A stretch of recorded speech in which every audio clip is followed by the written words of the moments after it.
ကျွန်တော်ကမှရှုံးနေမှုတွေအများကြီးရှိခဲ့ပါတယ်ရည်စရာကောင်းတဲ့ရှုံးနေမှုတွေပါကျွန်တော်မူလာတန်းကျောင်းရဲ့စာမေးပွဲကြီးကိုလည်း2ကြိမ်ကြားခဲ့တယ်အလေတန်းကျောင်းလည်း3ကြိမ်ကြားခဲ့တယ်ကျွန်တော်တက္ကသိုလ်မှာ3နှစ်တာပညာသင်ယူပြီးနောက်မှာတော့အလုပ်လိုက်ရှာခဲ့တာအကြိမ်30ကျော်အငင်းခံခဲ့ရတယ်ကျွန်တော်ရဲတပ်ဖွဲ့တွေဝင်ရှောက်ကြည့်တယ်မင်းကလုံနိုင်မှာမဟုတ်ဘူးတဲ့သူတို့ညင်းလိုက်ကြတယ်အဲ့ဒီနောက် KFC ကတရုတ်နိုင်ငံကိုစတင်ဝင်ရောက်လာတယ်ကျွန်တော်တို့မြို့မှာစဖွင့်ခဲ့တာပေါ့အဲ့ဒီအချိန်မှာလူ24ယောက်အလုပ်သွားလျှောက်တာကျွန်တော်ပဲကွက်ပြီးညင်းဆူခံခဲ့ရတယ်ရဲတပ်ဖွဲ့ဝင်မှုသွားလျှောက်တော့ကဆိုရင်လူ9ယောက်အောင်မြင်ခဲ့တာကျွန်တော်မပါဘူးကျွန်တော်အတွက်တော့အလုပ်ခွင်တွေကညင်းဆန်ကြတာဖြုတ်ပြကြတာကြီးပဲစကားမဆက်ပြောအောင်ပဲကျွန်တော်ဟာဗတ်တက္ကသိုလ်ကိုတော့မှဝင်လျှောက်ခဲ့သေးတယ်10ချိန်အငင်းခံခဲ့ရတယ်ကျွန်တော်လည်းကျွန်တော်ရည်ချင်းနဲ့ညင်းခံရမှာပဲဆိုတော့ကိုသိနေခဲ့ပါတယ်တခုခုတော့မိတ်ဆွေသိလိုက်ရပြီလို့ထင်ပါတယ်မိတ်ဆွေကဘဝမှာအရှုံးဆိုတာရှိကိုရှိရမယ်ရှုံးမှုတယ်ဆိုတာရှိရမယ်မိတ်ဆွေအရှုံးဆိုတာကအောင်မြင်မှုအတွက်ခြေလှမ်းတစ်ခုပါမိတ်ဆွေကအရှုံးဆိုတာအသိဉာဏ်ပညာကြွယ်ဝမှုစီတွန်းပို့ပေးနေတဲ့အတွေ့အကြုံကောင်းတစ်ခုပို upgrade ဖြစ်သွားတဲ့လူတစ်ယောက်ဖြစ်အောင်ကူညီပေးတယ်ဆိုတာကိုသိကြစဉ်းစားတတ်ဖို့လိုပါတယ်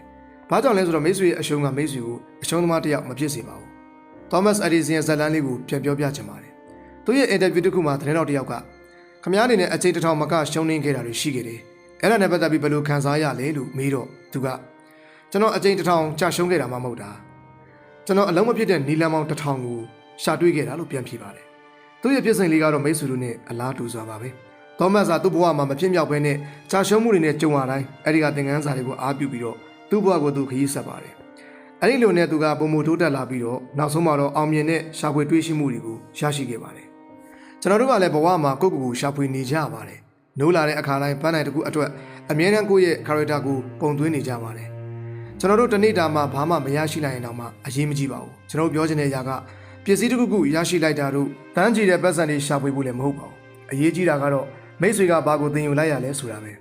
မိတ်ဆွေရဲ့ဖြစ်တည်မှုကဘာလဲမိတ်ဆွေကလမ်းခီးတစ်ခုကိုရှောက်လန်းနေပြီခရီးရဲ့အခက်အခဲတွေကဘာတွေဖြစ်မလဲမိတ်ဆွေတို့ရှောက်လန်းမဲ့ခရီးရှည်ကြီးကတော့အရှုံးဆိုတဲ့မာယာလှည့်ကွက်တွေနဲ့ပြည့်နေနေမှာပဲအဲ့ဒါကြောင့်လဲလူတော်များများကအဲ့ဒီလမ်းခရီးကိုမလျှောက်ကြတော့ပါဘူးရှုံးနေမှုဆိုတဲ့အရာကိုကြောက်နေကြတာကြောင့်ဘယ်ခရီးမှအဆုံးတိုင်အောင်မမြဲကြတော့ပါဘူးမိတ်ဆွေကလည်းကြာရှုံးမှုတယ်ဆိုရင်တော့ congratulation ပါအဲ့ဒါကမိတ်ဆွေဘဝမှာအရန်ကိုကြီးမြတ်တဲ့ဆိုလက်တစ်ခုပဲအဲ့ဒီအရာကမိတ်ဆွေကအခုထိအရှုံးမပေးသေးဘူးတကူကူကိုရအောင်တော့လှုပ်ဆောင်နိုင်ခဲ့တယ်ရှေ့လျှောက်အမြဲတမ်းတိုးတက်နေမှာပဲလို့ပြောနေတာပါအဲ့ဒါကြောင့်အခုသွားပြီးအရှုံးကိုရင်ဆိုင်လိုက်ပါဘဝမှာအချိန်တစ်ထောင်မှကကြာရှုံးပါစေရှေ့ဆက်လျှောက်သွားပါရှုံးနေသွားတယ်ဆိုတာကမိတ်ဆွေဟာမှန်ကန်တဲ့လမ်းကြောင်းပေါ်မှာပဲလို့ပြောနေတာပါလူတွေတော်တော်များများကအမားလုံးမိမှာကြောက်ကြတယ်ရှုံးမှာကိုကြောက်ကြတယ်အဲ့ဒါကအောင်မြင်မှာကိုကြောက်တာနဲ့အတူတူပါပဲ